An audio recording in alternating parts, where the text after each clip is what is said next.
All right, so here's the deal. You probably read the title, and you were like, Victory?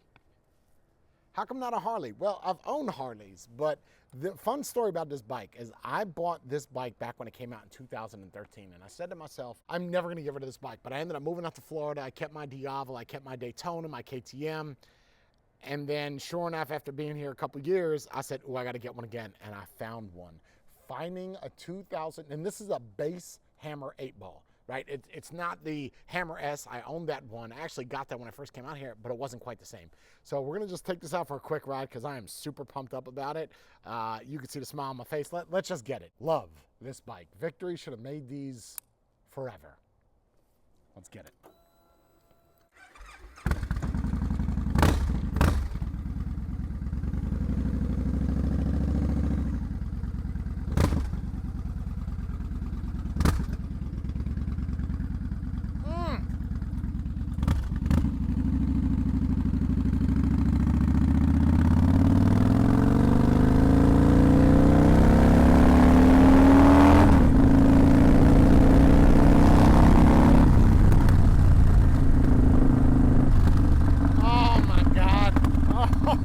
Oh my God! Oh, I love this bike. So it's very similar to a Harley. Now, I've owned a Breakout and I've owned a Road Glide, Fat Boy, but the thing I did not like about Harleys is, first off, getting those pops. You know, where you're not running it properly is hard to get in a Harley. It is. Usually have to tune it or flash it. With this, no flashing.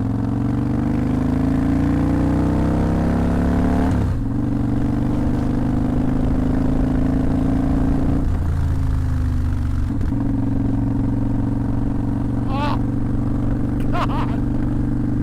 I feel like a friggin' kid.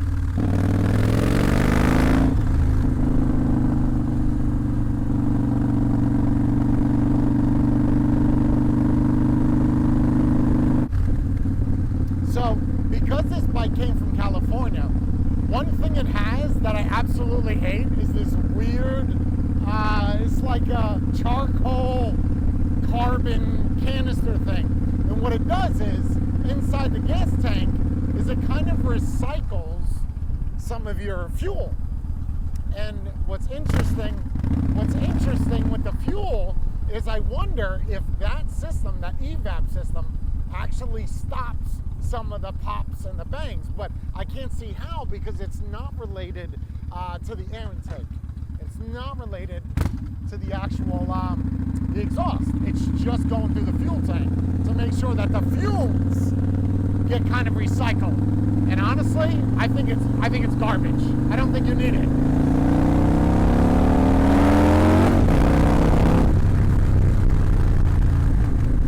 I don't think you need it. I got it with so low miles, 4,700. It's essentially just like my Victory when I got rid of it. I think it had 4,900 roughly.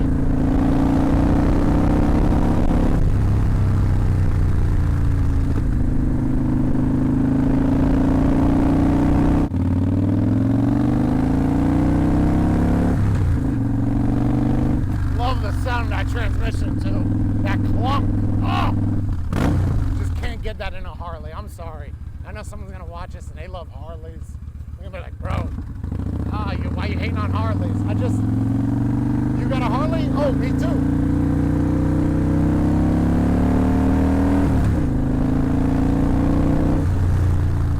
So let me tell you guys a little bit of a story. I have been an avid Victory fan since the first time that I ever bought and laid my eyes on one in 2013. Now, I'm not going to make this sound like some type of sexy story or something to where I'm making it bigger than what it is, but I've always looked down upon Harleys. Now, I know people that love Harleys are going to sit in the comments and say, why, bro, Harleys are great. And I'm not really mocking so much of the bikes because I myself bought a Harley Breakout and I absolutely loved it. There was just one big problem with it. It was part of the Harley Davidson clique.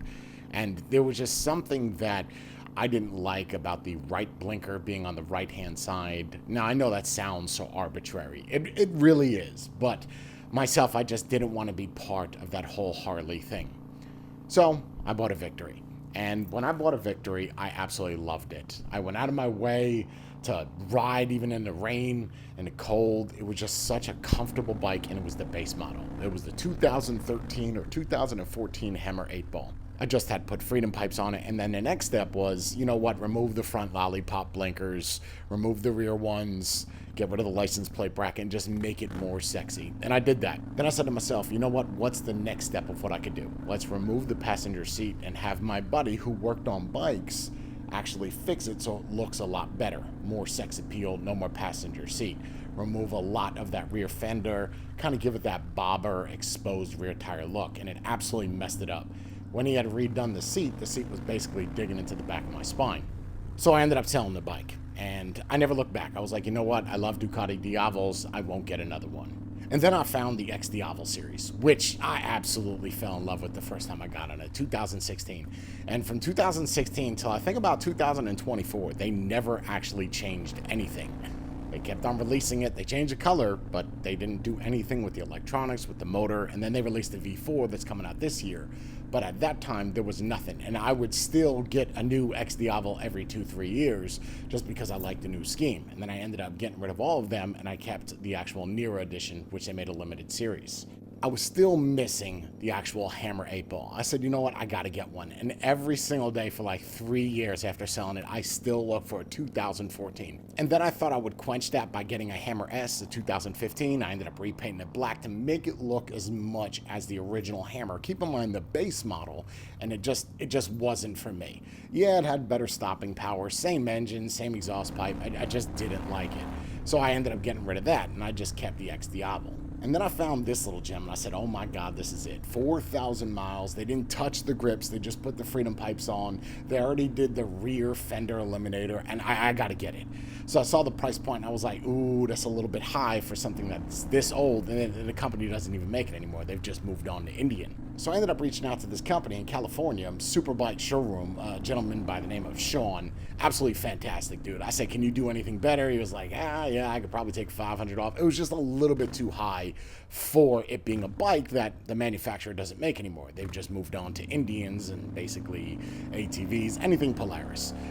So I said, okay. So I ended up going down on the price, and he shipped it. It was everything that I wanted, except it was from California. And I do not like California at all. For instance, their title situation, they don't put a sale price on it, so you have to get a bill of sale. And it has to be the original document. It can't be a copy. So I'd let that be a preface to anybody that's going to buy a bike from California in any other state. Like, it's just absolutely a mess. I had a terrible time, but Sean over at Superbike Showroom squared me away, sent me all the documentations. Everything's good now.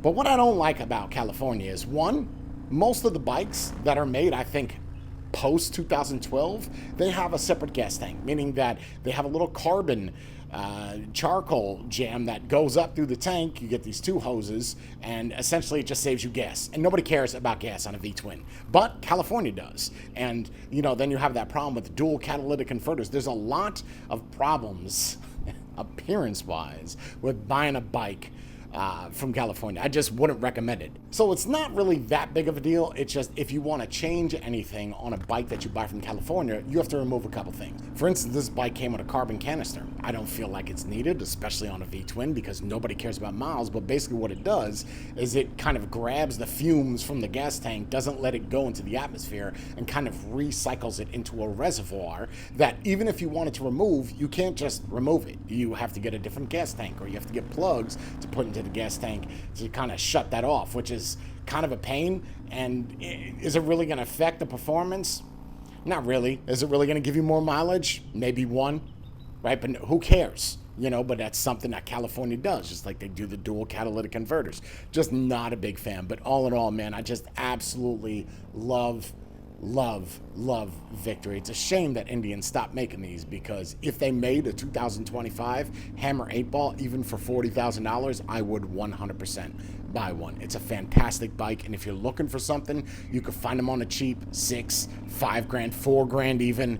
Again, finding parts, you'll still find manufacturers that do make stuff for Victory, but Victory themselves, kind of just let go and let God and just focused on Indian. I just really wish that Indian or Polaris would bring back the victory and give it the spotlight that it deserves.